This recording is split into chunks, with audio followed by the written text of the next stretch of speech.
Bismillahirrahmanirrahim. Alhamdulillahi rabbil alamin.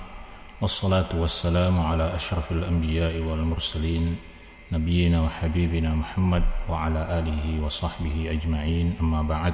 Sahabat-sahabat sekalian, dalam pertemuan kita sebelumnya kita telah sampai pada satu titik penting dalam sejarah kehidupan Rasulullah Muhammad sallallahu alaihi wasallam, di mana Allah Subhanahu wa taala mengaruniakan kepada beliau, memberikan satu anugerah kepada beliau, sebuah perjalanan yang sangat penting dalam perjalanan kisah kehidupan Rasulullah Muhammad sallallahu alaihi wasallam, yaitu perjalanan Isra dan Mi'raj yang menjadi titik pembeda, titik penentu, titik penjelas antara mereka yang benar-benar beriman kepada Rasulullah Muhammad SAW dan mereka yang selama ini mengingkari dan mendustakan dakwah beliau Sallallahu Alaihi Wasallam. Sahabat-sahabat yang dimuliakan oleh Allah Subhanahu Wa Taala, setelah peristiwa Isra dan Mi'raj itu, Allah Subhanahu Wa Taala pun menyiapkan dan mengkondisikan Rasulullah Sallallahu Alaihi Wasallam untuk satu peristiwa yang jauh lebih dahsyat, untuk satu peristiwa yang sangat menentukan dalam perjalanan dakwah, dalam perjalanan perjuangan Rasulullah Sallallahu Alaihi Wasallam, yaitu perjalanan hijrah ke kota Yathrib atau yang kemudian kita kenal sebagai kota Madinah. Allah Subhanahu wa taala mengawali persiapan tersebut dengan mempertemukan Nabi sallallahu alaihi wasallam pada sebuah musim haji di kota Mekah. Beliau dipertemukan oleh Allah Subhanahu wa taala dengan satu rombongan dari kota Madinah, dari kota Yathrib, yang berasal dari orang-orang suku Khazraj. Orang-orang suku Khazraj ini kemudian masuk Islam atas dakwah Nabi sallallahu alaihi wasallam, lalu kemudian mereka kembali pulang ke kota Madinah dan menyebarkan, mendakwahkan Islam ini di tengah kaum mereka, sehingga pada tahun berikutnya, pada tahun selanjutnya, sejumlah orang dari kota Madinah kembali datang dan mereka bertemu dengan Rasulullah sallallahu alaihi wasallam di kota Mekah. Dan setelah itulah kemudian Nabi kita Muhammad sallallahu alaihi wasallam mengirim utusan pertamanya ke kota Madinah, ke kota Yathrib, seorang sahabat mulia yang bernama Mus'ab bin Umair radhiyallahu taala anhu, yang tugas utamanya, yang misi utamanya adalah mengajarkan Al-Quran kepada penduduk Madinah, mengajarkan Islam kepada penduduk Madinah, mendakwahkan Islam kepada orang-orang yang tinggal di kota Madinah, sehingga kemudian atas upaya dakwah Mus'ab bin Umair itu sejumlah orang kemudian masuk Islam. Banyak penduduk Madinah yang kemudian memutuskan untuk mengucapkan dua kalimat syahadat. Di antara mereka adalah para pemimpin suku-suku besar, suku-suku penting di kota Madinah seperti suku Aus. Di antaranya adalah Sa'ad bin Mu'adz dan Usaid bin Hudair radhiyallahu taala anhum. Sehingga pada tahun haji yang berikutnya, pada musim haji, lebih dari 70 orang kaum muslimin dari suku Aus dan Khazraj di kota Madinah datang dan hadir pada musim haji tersebut. Dan pada kesempatan itulah mereka mengundang, mereka mengajak, mereka meminta Rasulullah SAW agar sudi kiranya beliau berhijrah saja, meninggalkan kota Mekah dan pergi berangkat ke kota Madinah, terutama atas apa yang mereka dengarkan, tindakan-tindakan intimidatif yang dilakukan oleh penduduk Mekah kepada baginda Rasulullah Muhammad sallallahu alaihi wasallam. Sehingga pada satu malam, di malam-malam hari tasyrik pada musim haji itu, di Al-Aqabah, di tidak jauh dari lokasi pelontaran jumrah Al-Aqabah, ketika sudah berlalu sepertiga akhir malam, rombongan dari suku Aus dan Khazraj ini pun bertemu dengan Rasulullah sallallahu alaihi wasallam. Dalam pertemuan itulah kemudian Rasulullah sallallahu alaihi wasallam membaiat mereka. Rasulullah sallallahu alaihi wasallam membaiat mereka bahwa beliau akan bergegas untuk hijrah ke kota Madinah dengan satu perjanjian, dengan satu persyaratan, bahwa mereka siap untuk melindungi Rasulullah sallallahu alaihi wasallam.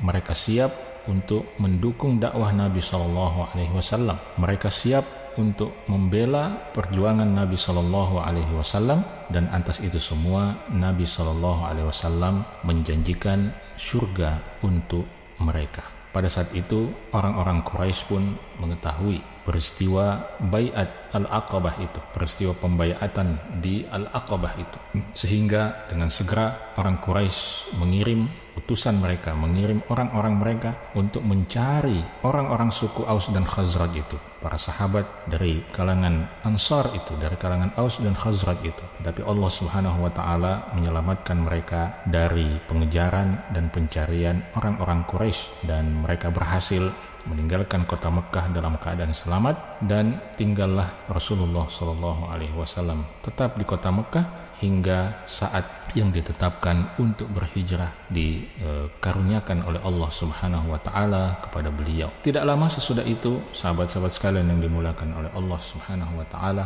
Rasulullah Shallallahu Alaihi Wasallam pun memerintahkan kepada sejumlah para sahabatnya, untuk mulai melakukan hijrah ke kota Madinah. Maka dalam beberapa gelombang terjadilah peristiwa hijrah itu.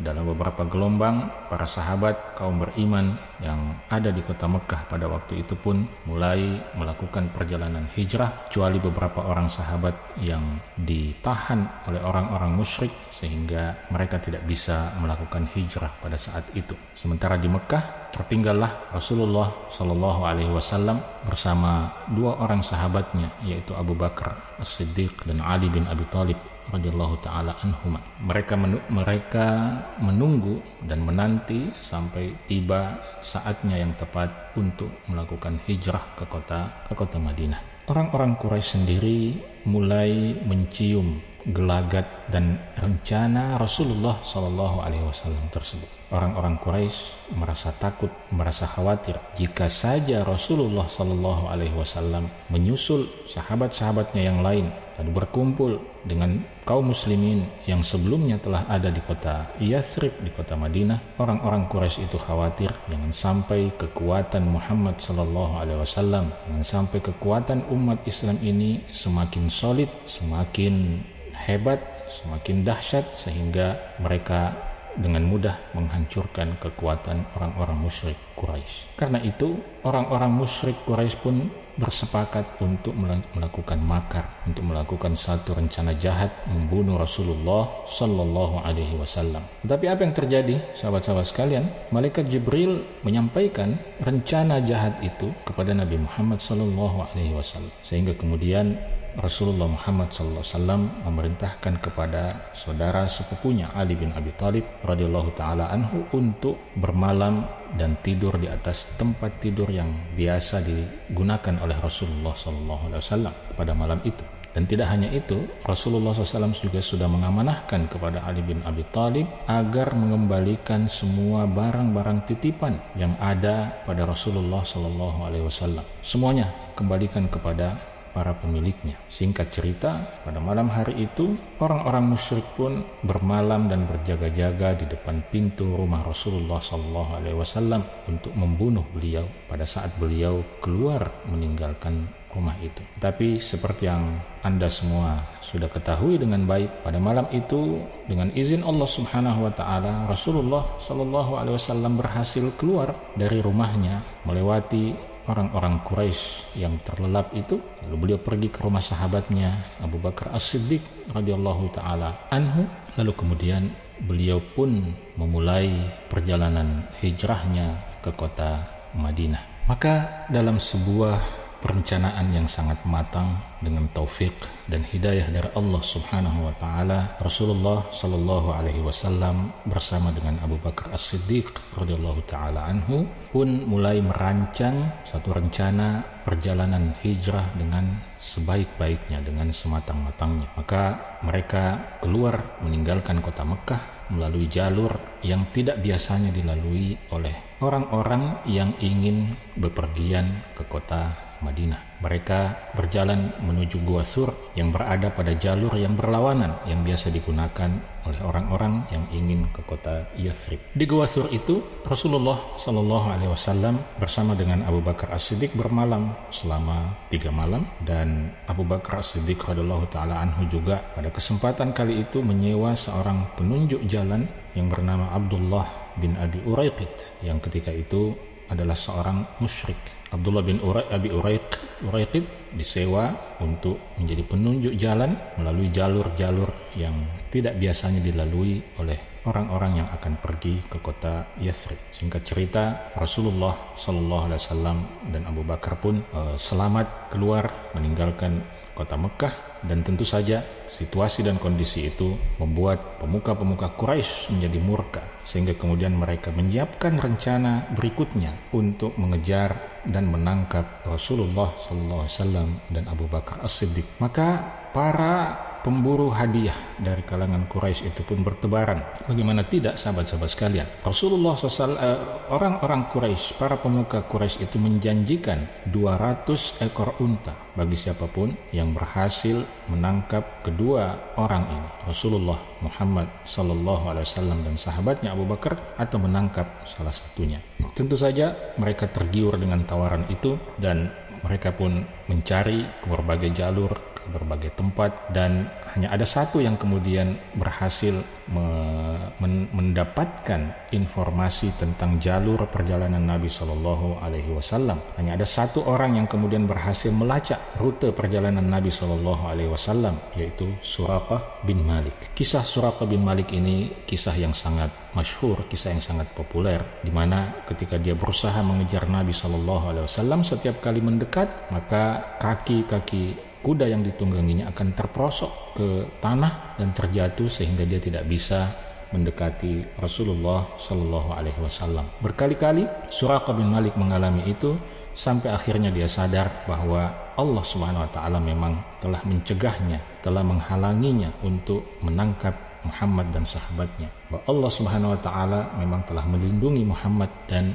sahabatnya itu, sehingga kemudian Suraqah bin Malik pun meminta kepada Nabi SAW agar dia tidak dicelakai dan dibiarkan untuk pergi meninggalkan Muhammad SAW dan sahabatnya. Maka pulanglah Suraqah bin Malik ke kota Mekah, dan di kota Mekah dia menyebarkan satu informasi bahwa sudahlah, kalian tidak usah mengejar lagi Muhammad dan sahabatnya Abu Bakar itu. Tidak mungkin lagi kedua orang itu bisa kita dapatkan. Suraqah bin Malik sendiri pada peristiwa penaklukan kota Mekah, pada peristiwa Fathu Makkah, kemudian menyatakan 2 kalimat syahadat, dan beliau masuk Islam dan menjadi salah seorang sahabat Nabi Sallallahu Alaihi Wasallam wa radhiyallahu taala anhu. Ketika akhirnya Nabi kita Muhammad Sallallahu Alaihi Wasallam tiba di kota Madinah, kaum muslimin kota Madinah yang selama ini menantikan kehadiran beliau pun bertakbir, mengungkapkan kegembiraan mereka atas kedatangan sang manusia agung ini. Beliau memasuki kota Madinah, dan sebelumnya beliau singgah di desa Quba, di mana di situ bersama dengan kaum muslimin beliau membangun sebuah masjid yang hari ini kita kenal dengan nama Masjid Quba. Di kawasan Quba itu beliau bermukim, beliau bermalam, beliau tinggal selama beberapa belas hari, lebih dari 10 malam beliau tinggal di sana. Lalu kemudian pada hari Jumat beliau pun melanjutkan perjalanan untuk menuju kota Madinah, dan ketika tiba waktu sholat Jumat, beliau mengerjakan sholat Jumat di perkampungan Bani Salim bin Auf. Lalu setelah itu beliau menunggangi ontanya memasuki kota Madinah. Penduduk kota Madinah ketika itu semuanya berharap agar Rasulullah SAW berkenan untuk tinggal di rumah mereka, sehingga mereka memperebutkan tali kekang unta beliau Sallallahu Alaihi Wasallam. Tetapi Nabi Sallallahu Alaihi Wasallam mengatakan pada mereka, "Da'uha fa innaha ma'muratun." Da'uha, sudah, biarkan saja unta ini berjalan sampai ke titik di mana dia akan berhenti. Fa innaha ma'muratun, karena dia telah diatur oleh Allah Subhanahu wa taala kemana dia akan pergi, dan kemana dia akan berhenti. Maka unta itu pun berjalan, unta Nabi SAW itu pun berjalan sampai kemudian unta itu berhenti. Lalu kemudian dia duduk bersimpuh di sebuah titik, di sebuah lokasi yang hari ini kita kenal sebagai lokasi Masjidur Rasul atau Al-Masjidun Nabawi, Masjid Nabawi di kota Madinah, ala sahibiha afdalus salati wassalam. Di kota itulah atau di lokasi itulah, di dekat masjid atau di dekat lokasi Masjid Nabawi itulah kemudian Rasulullah SAW memutuskan untuk tinggal di sisi kerabat ibunya Aminah. Sebagaimana yang kita ketahui bahwa kerabat Rasulullah SAW melalui jalur ibunya banyak yang tinggal di kota Madinah. Rasulullah SAW akhirnya memutuskan untuk tinggal di rumah seorang sahabat yang mulia, yaitu Abu Ayyub Al-Ansari radhiyallahu ta'ala anhu. Setelah situasi dan kondisinya memungkinkan, Rasulullah SAW kemudian mengutus beberapa orang untuk mendatangkan, untuk menghadirkan keluarga dan putri-putri beliau serta juga keluarga dari sahabatnya Abu Bakar As-Siddiq radhiyallahu taala anhu yang masih ada di kota Mekah pada waktu itu, sehingga mereka semua berhasil dibawa dan dihadirkan di kota Madinah ala sahibiha afdalus salatu taslim. Sahabat-sahabat yang dimuliakan oleh Allah Subhanahu wa taala, setelah akhirnya Nabi kita Muhammad sallallahu alaihi wasallam tinggal di kota Madinah, proyek pertama yang segera beliau lakukan adalah proyek pembangunan masjid di tempat di mana unta beliau sebelumnya telah berhenti di situ. Beliau mulai melakukan pembangunan Masjid Nabawi yang pada mulanya arah kiblatnya mengarah ke Baitul Maqdis di negeri Palestina atau di negeri Syam.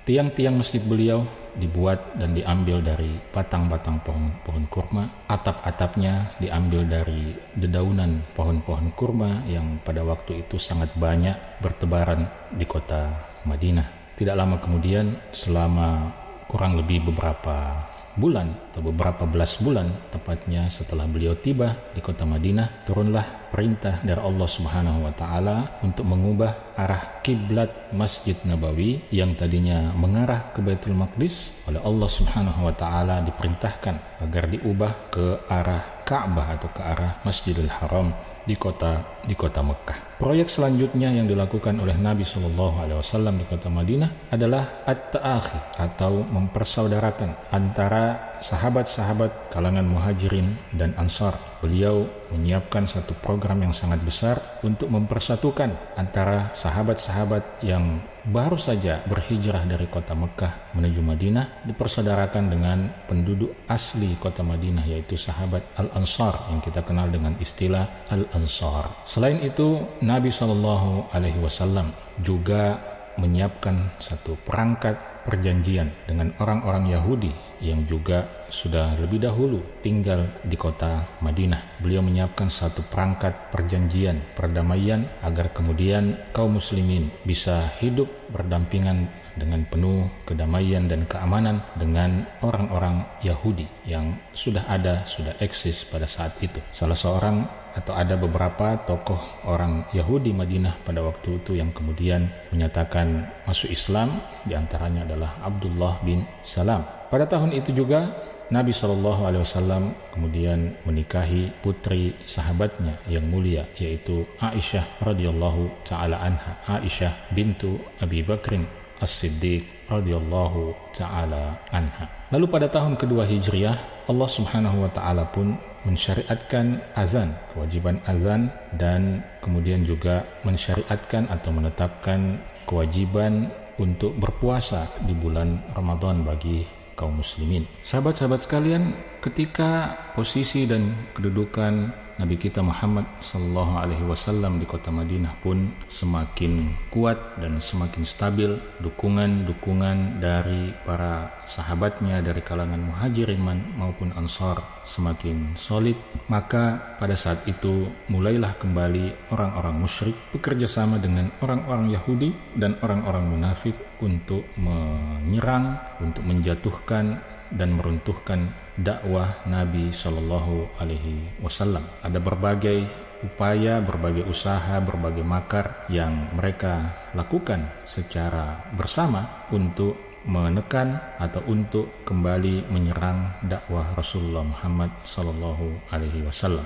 Pada mulanya Allah Subhanahu wa taala memerintahkan, mengarahkan pada Nabi kita Muhammad sallallahu alaihi wasallam untuk bersabar, untuk memaafkan, untuk berlapang dada atas tindakan-tindakan khianat, atas tindakan-tindakan makar yang dilakukan oleh trio musuh Islam ini, orang-orang musyrik, orang-orang Yahudi, dan orang-orang munafik. Tetapi ketika kejahatan mereka, ketika kekejian mereka semakin bertambah dan semakin memuncak, pada saat itulah Allah Subhanahu wa taala pun mengizinkan kepada kaum muslimin untuk memerangi orang-orang musyrik dan sekutu-sekutu mereka. Allah Subhanahu wa taala pun menurunkan firman-Nya di dalam surah Al-Hajj, "Udzina lil ladzina yuqatiluna bi annahum zulimu wa innallaha ala nasrihim laqadir." Telah diizinkan bagi orang-orang yang berperang itu karena mereka dizalimi. Sesungguhnya Allah Subhanahu wa taala Maha Kuasa untuk menolong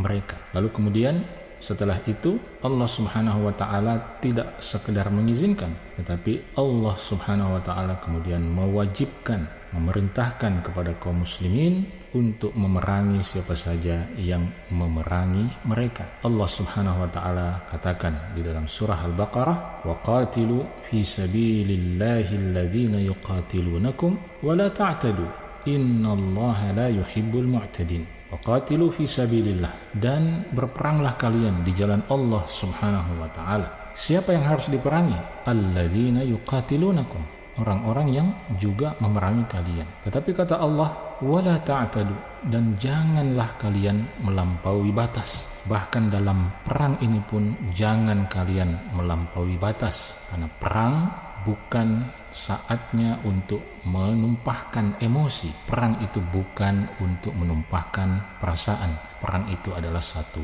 ibadah kepada Allah Subhanahu wa taala. Wala ta'tadu, dan janganlah kalian melampaui batas. Innallaha la yuhibbul mu'tadin. Sesungguhnya Allah Subhanahu wa taala tidak menyukai orang-orang yang melampaui batas. Lalu pada ayat yang lain Allah Subhanahu wa taala menegaskan perintahnya untuk memerangi seluruh lapisan orang-orang musyrik. Kata Allah Subhanahu wa taala dalam surah At-Taubah, "Wa qatilul musyrikina kaffatan," dan perangilah orang-orang musyrik itu secara menyeluruh, kama yuqatilunakum kaffatan, sebagaimana mereka juga memerangi kalian secara menyeluruh. Maka sejak saat itu Nabi kita Muhammad sallallahu alaihi wasallam bersama dengan para sahabatnya pun melanjutkan perjuangan dakwah mereka dan juga menegakkan panji jihad fi sabilillah untuk melindungi dakwah itu dan untuk menghalangi, mencegah tindakan-tindakan zalim yang dilakukan kepada orang-orang yang lemah. Dan Allah Subhanahu wa taala pun menjadi saksi atas segala langkah perjuangan Nabi sallallahu alaihi wasallam bersama dengan para sahabatnya itu. Maka pada tahun kedua Hijriah, sejarah mencatat peristiwa perang Badar yang terjadi pada bulan suci Ramadan, di mana dalam jumlah yang sedikit Allah Subhanahu wa taala memberikan kemenangan kepada pasukan Rasulullah Muhammad sallallahu alaihi wasallam menghadapi pasukan orang-orang musyrik. Pada tahun ketiga Hijriah terjadi satu peristiwa pengkhianatan yang dilakukan oleh orang-orang Yahudi Bani Qainuqa, di mana mereka membunuh salah seorang dari kaum muslimin yang kemudian menyebabkan Rasulullah sallallahu alaihi wasallam memerintahkan untuk mengusir mereka, meninggalkan kota Madinah ke kota atau ke negara Syam. Lalu kemudian setelah itu pada tahun yang ketiga di bulan Syawal, orang-orang Quraisy juga kemudian merencanakan penyerangan balasan kepada Rasulullah SAW dan kaum muslimin atas kekalahan mereka di peristiwa perang Badar. Maka pada tahun ketiga Hijriah itu berlangsunglah sebuah pertempuran, sebuah peperangan antara Rasulullah SAW dan kaum muslimin dengan orang-orang Quraisy yang kita kenal dengan istilah atau dengan nama Perang Uhud. Pada tahun ketiga Hijriah itu kita tahu peristiwa Perang Uhud menjadi salah satu peristiwa penting yang menyedihkan bagi kaum muslimin, di mana kaum muslimin pada saat itu mengalami kekalahan meskipun mereka berhasil menahan orang-orang musyrik untuk tidak masuk ke jantung kota Madinah. Tidak lama setelah peristiwa itu kemudian terjadi lagi pengkhianatan dari kelompok lain orang-orang Yahudi, yaitu kelompok Yahudi Bani An-Nadir, di mana mereka merencanakan satu makar untuk membunuh Rasulullah Sallallahu Alaihi Wasallam. Rencana makar yang sangat keji, di mana mereka berencana untuk menjatuhkan sebuah batu di atas kepala Rasulullah Sallallahu Alaihi Wasallam untuk membunuh beliau. Tetapi kemudian Allah Subhanahu Wa Taala menyelamatkan beliau Sallallahu Alaihi Wasallam, yang menyebabkan kemudian beliau memerintahkan kepada para sahabat untuk mengepung perkampungan Bani An-Nadir itu, yang kemudian juga berakhir dengan pengusiran mereka dari kota Madinah ke kota atau ke wilayah Khaybar. Kita lihat sahabat-sahabat sekalian, bagaimana tradisi pengkhianatan ini sudah menjadi tradisi yang mendarah daging di kalangan orang-orang Yahudi. Tradisi menusuk dalam daging, ya, menjadi duri di dalam daging. Meskipun telah ada kesepakatan damai, kesepakatan untuk bisa hidup berdamping, tetapi orang-orang Yahudi selalu mengkhianati kesepakatan itu, sehingga mereka pun layak mendapatkan tindakan pengusiran seperti yang dilakukan oleh Rasulullah Muhammad Sallallahu Alaihi Wasallam. Lalu pada tahun kelima Hijriah, sahabat-sahabat sekalian, Rasulullah Sallallahu Alaihi Wasallam melakukan sebuah peperangan menghadapi Bani Al-Mustaliq untuk membalas tindakan zalim mereka, tindakan keji mereka, yang kemudian berakhir dengan kemenangan Rasulullah Shallallahu Alaihi Wasallam dan para sahabatnya, di mana beliau berhasil mengumpulkan harta rampasan perang dan tawanan-tawanan perang dari kalangan Bani Al-Mustaliq. Tidak lama kemudian setelah itu, para pemuka Yahudi berusaha menggalang satu persekutuan untuk menghadapi kaum muslimin. Mereka menggalang satu pasukan sekutu dari kalangan orang-orang musyrik, dari kalangan orang-orang Yahudi, dari kalangan Ahbash dan lain sebagainya, untuk menghadapi dan menghancurkan Rasulullah SAW dan kaum muslimin di kota Madinah. Tetapi lagi-lagi Allah Subhanahu wa Ta'ala menggagalkan rencana mereka dan memberikan kemenangan kepada kaum muslimin. Tidak lama setelah itu kemudian Nabi SAW memerintahkan untuk melakukan pengepungan terhadap perkampungan Bani Quraidah, lagi-lagi disebabkan oleh pengkhianatan mereka dan pelanggaran mereka terhadap perjanjian yang sebelumnya telah disepakati bersama dengan Rasulullah Sallallahu Alaihi Wasallam, sehingga kemudian kisah itu berakhir dengan dibunuhnya kaum pria dari kalangan Bani Quraidah, Yahudi Bani Quraidah, dan ditawannya banyak tawanan dari kalangan mereka dan diambilnya harta mereka sebagai harta rampasan perang oleh kaum muslimin. Lalu sahabat-sahabat sekalian, pada tahun ke-6 Hijriah, Rasulullah Muhammad Sallallahu Alaihi Wasallam menyiapkan sebuah rencana untuk mengunjungi Baitullah, untuk melakukan tawaf di Baitullah. Tetapi kemudian rencana beliau itu tidak berhasil dilaksanakan karena kemudian orang-orang musyrik menghalangi beliau untuk memasuki kota Mekkah. Disitulah kemudian terjadi sebuah perjanjian penting di dalam sejarah Nabi Muhammad SAW yang kita kenal dengan nama Sulhul Hudaybiyah atau Perjanjian Hudaybiyah, di mana dalam perjanjian itu disepakati untuk menghentikan peperangan antara kaum muslimin dengan orang-orang musyrik selama 10 tahun lamanya, dan juga disepakati bahwa setiap orang diberikan kebebasan untuk memilih apa yang ia yakini, apakah dia ingin tetap menjadi seorang penyembah berhala atau ingin menjadi pengikut Muhammad SAW yang mentauhidkan Allah Subhanahu wa Ta'ala. Dan salah satu hikmah penting dari perjanjian Hudaybiyah ini adalah kemudian tidak sedikit orang-orang musyrik yang kemudian masuk Islam dan menjadi bagian dari kaum muslimin. Kemudian pada tahun ke-7 Hijriah, salah satu peristiwa penting pada tahun ke-7 Hijriah adalah peristiwa Perang Khaybar, di mana Rasulullah SAW memerintahkan untuk menyerang kawasan Khaybar, di mana orang-orang Yahudi Madinah pada waktu itu banyak berpindah ke kawasan itu atau dipindahkan ke kawasan itu. Rasulullah SAW memerintahkan untuk menghabisi para pemuka-pemuka Yahudi yang ada di sana, yang berulang kali selalu merencanakan rencana-rencana keji untuk kaum muslimin, rencana-rencana busuk untuk menyerang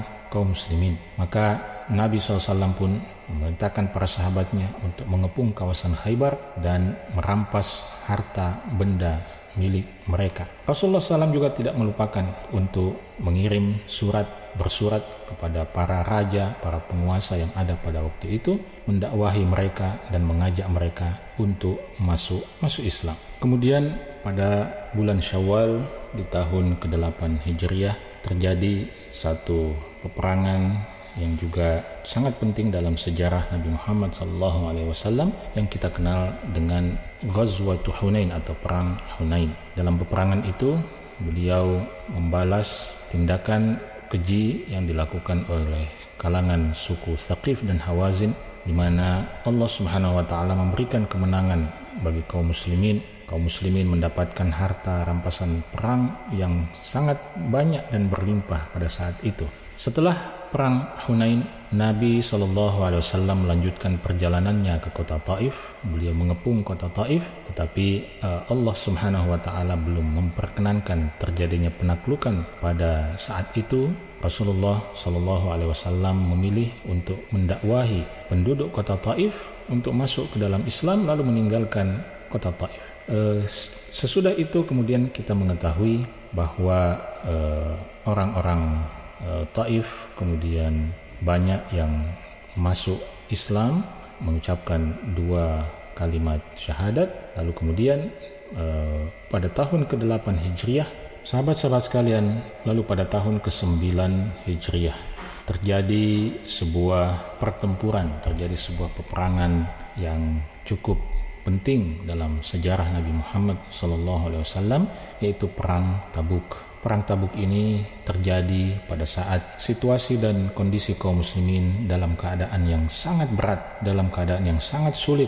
Cuaca pada saat itu dikisahkan dan diceritakan dalam kondisi yang sangat-sangat panas. Tetapi Rasulullah SAW tetap memutuskan untuk melanjutkan perjalanan menuju kawasan Tabuk untuk membalas tindakan keji pasukan Romawi terhadap kaum muslimin. Singkat cerita, beliau SAW pun sampai ke kota Tabuk. Beliau berhasil membuat perjanjian dengan beberapa suku yang ada di sekitar kawasan tersebut, dan bisa dikatakan bahwa Perang Tabuk ini adalah perang terakhir yang diikuti oleh Rasulullah SAW. Pada tahun itu juga sejumlah kabilah penting di kawasan Arab, di kawasan Jazirah Arabia datang menemui Nabi SAW untuk menyatakan diri masuk Islam dan menjadi bagian dari kaum muslimin. Kemudian pada tahun ke-10 Hijriah, Rasulullah SAW merencanakan satu rencana untuk menunaikan ibadah haji di kota Mekah. Beliau mengajak kaum muslimin untuk ikut serta bersama beliau meninggalkan kota Madinah untuk menunaikan ibadah haji di kota Mekah. Maka beliau pun mulai melakukan ihram di sebuah kawasan yang hari ini kita kenal sebagai Bir Ali, atau lebih dikenal juga dengan nama Dzul Hulaifah atau Dzul Hulaifah. Tidak jauh dari kawasan kota Madinah, beliau melanjutkan perjalanan ke kota Mekah untuk menunaikan ibadah haji bersama dengan para sahabatnya. Dan itulah yang kemudian kita kenal sebagai peristiwa Hajjatul Wada atau haji perpisahan Nabi kita Muhammad sallallahu alaihi wasallam, di mana pada hari Arafah Rasulullah sallallahu alaihi wasallam menyampaikan khutbahnya yang sangat penting, di mana beliau menetapkan prinsip-prinsip penting di dalam ajaran Islam. Beliau mengatakan di dalam khutbah itu, ayyuhan nas, wahai sekalian manusia, isma'u qawli, dengarkanlah perkataanku, fa inni la adri la'alli la alqakum ba'da ami hadha, karena aku sungguh-sungguh tidak tahu apakah aku masih bisa bertemu dengan kalian setelah tahunku yang ini. Ayyuhan nas, wahai sekalian manusia, inna dima'akum, sesungguhnya darah kalian, wa amwalakum, dan harta-harta kalian, wa a'radakum, dan harga diri kalian, kehormatan kalian, haramun alaikum, itu haram hukumnya untuk ditumpahkan, untuk dilanggar, untuk dirampas. Kahurmati yaumikum hadha, seperti terhormatnya hari kalian ini, yaitu hari Arafah. Fi syahrikum hadha, di bulan ini. Fi baladikum hadha, di negeri kalian ini. Ala kullu syai'in min amril jahiliyati tahta qadami mawdu'. Ketahuilah bahwa segala sesuatu yang berkaitan dengan ajaran-ajaran kejahiliahan itu telah kuletakkan di bawah kakiku ini. Dima'ul jahiliyati mawdu'ah, darah jahiliyah telah kuletakkan di bawah kakiku ini. Kemudian beliau mengatakan, waribal jahiliyati mawdu', dan riba ala orang-orang jahiliyah itu juga telah aku letakkan di bawah kakiku ini. Fattaqullaha fin nisa, maka takutlah kalian kepada Allah dalam urusan kaum wanita. Fa innakum akhadtumuhunna bi amanillah, karena sesungguhnya kalian telah mengambil mereka dengan perjanjian dari Allah Subhanahu wa taala. Wastahlaltum furujahunna bi kalimatillah, kalian telah menghalalkan kemaluan mereka dengan kalimat Allah Subhanahu wa taala, maksudnya akad pernikahan. Walakum alaihinna alla yuta'na furushakum ahadan takrahunahu, dan kewajiban mereka kaum wanita itu, para istri itu, agar jangan sampai ada seorang pun yang kalian benci, yang kalian tidak sukai masuk ke dalam rumah kalian. Fa in fa'alna fadribuhunna darban ghaira mubarrih, kalau mereka melanggar itu maka pukullah mereka dengan pukulan yang tidak melukai. Walahunna alaikum rizquhunna wa kiswatuhunna bil ma'ruf, sementara para istri itu, kaum wanita itu berhak mendapatkan nafkah, berhak mendapatkan pakaian dari kalian dengan cara yang ma'ruf. Lalu Nabi SAW menutup khutbah itu dengan mengatakan, waqad taraktu fikum ma lan tadillu ba'dahu ini atasaltum bihi, aku telah tinggalkan di tengah-tengah kalian sesuatu yang kalian tidak akan sesat selama kalian berpegang teguh kepadanya. Kitabullah, yaitu kitabullah, wahyu dari Allah Subhanahu wa taala. Lalu Nabi sallallahu alaihi wasallam mengatakan pada ujung khutbah itu bahwa beliau telah menyampaikan apa yang harus beliau sampaikan, dan beliau mengarahkan jari telunjuknya ke arah langit sambil mengatakan, Allahumma syhad, Allahumma syhad, Allahumma syhad, ya Allah persaksikanlah, ya Allah persaksikanlah, ya Allah persaksikanlah. Maka para ulama mengatakan pada peristiwa itulah kemudian turun firman Allah Subhanahu wa taala di dalam surah Al-Maidah ayat 3 yang mengatakan, al-yawma akmaltu lakum dinakum wa atmamtu alaikum ni'mati wa raditu lakumul islam madina. Pada hari ini telah aku sempurnakan untuk kalian agama kalian, dan telah ku sempurnakan atas kalian nikmatku, dan aku telah ridha menjadikan Islam sebagai agama kalian. Inilah peristiwa haji wada yang menjadi haji perpisahan Nabi Sallallahu Alaihi Wasallam.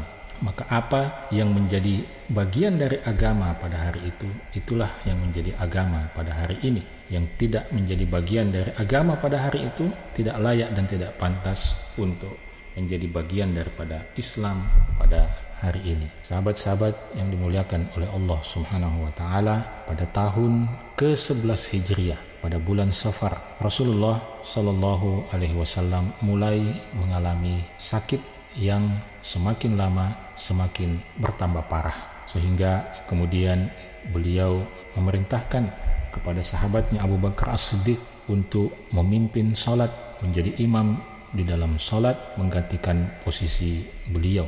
Lalu pada bulan Rabiul Awal, sakit yang diderita oleh Rasulullah sallallahu alaihi wasallam semakin payah, semakin berat, sehingga akhirnya pada waktu duha pada hari Senin tanggal 12 bulan Rabiul Awal pada tahun ke-11 Hijriah, Rasulullah Nabi kita Muhammad sallallahu alaihi wasallam dipanggil oleh Allah Subhanahu wa taala. Kesedihan luar biasa menyeliputi kaum muslimin pada hari itu dan juga sampai pada hari ini. Beliau sallallahu alaihi wasallam kemudian dimandikan, kemudian disalatkan oleh kaum muslimin pada hari Selasa, pada hari berikutnya, dan beliau dimakamkan, dikuburkan di rumah beliau sebagaimana menjadi kebiasaan para nabi dan rasul, tepatnya di rumah atau di kamar Aisyah radhiyallahu taala anha, karena para nabi dan rasul dimakamkan di tempat di mana mereka diwafatkan oleh Allah Subhanahu wa taala. Sepeninggal beliau, sebagaimana yang kita ketahui, kaum muslimin pun sepakat untuk memilih dan mengangkat sahabat yang mulia beliau, Abu Bakar As-Siddiq, yang telah menemani perjalanan hijrah beliau, yang menemani beliau di dalam Gua Thur, yang mendampingi beliau dalam susah payahnya perjalanan hijrah. Abu Bakar As-Siddiq radhiyallahu taala anhu dipilih oleh kaum muslimin untuk menggantikan Rasulullah, untuk menjadi khalifah Rasulullah SAW, yang kemudian digantikan oleh Umar Ibn Khattab, lalu disusul oleh Utsman bin Affan, lalu kemudian digenapkan oleh sahabat yang mulia Ali bin Abi Thalib radhiyallahu taala anhum ajma'in, yang kemudian merekalah kita kenal sebagai Al-Khulafa'ur Rasyidun. Sahabat-sahabat yang dimuliakan oleh Allah Subhanahu wa taala, begitulah secara singkat perjalanan sejarah Nabi Muhammad sallallahu alaihi wasallam, kisah Nabi Muhammad sallallahu alaihi wasallam hingga akhirnya beliau dipanggil oleh Allah Subhanahu wa taala. Kerinduan kita untuk melihat wajah beliau, kerinduan kita untuk bertemu langsung dengan beliau, semoga kita buktikan dengan memperbaiki ibadah kita kepada Allah, dengan memperbaiki komitmen kita untuk mengikuti sunnah beliau sallallahu alaihi wasallam. Semoga dengan itu semua kita semua dipertemukan dengan Rasulullah sallallahu alaihi wasallam di dalam surga Allah Subhanahu wa taala. Demikian, semoga kajian ini bermanfaat untuk kita semua. Subhanakallahumma wa bihamdik, asyhadu an la ilaha illa anta astaghfiruka wa atubu ilaik. Assalamualaikum warahmatullahi wabarakatuh.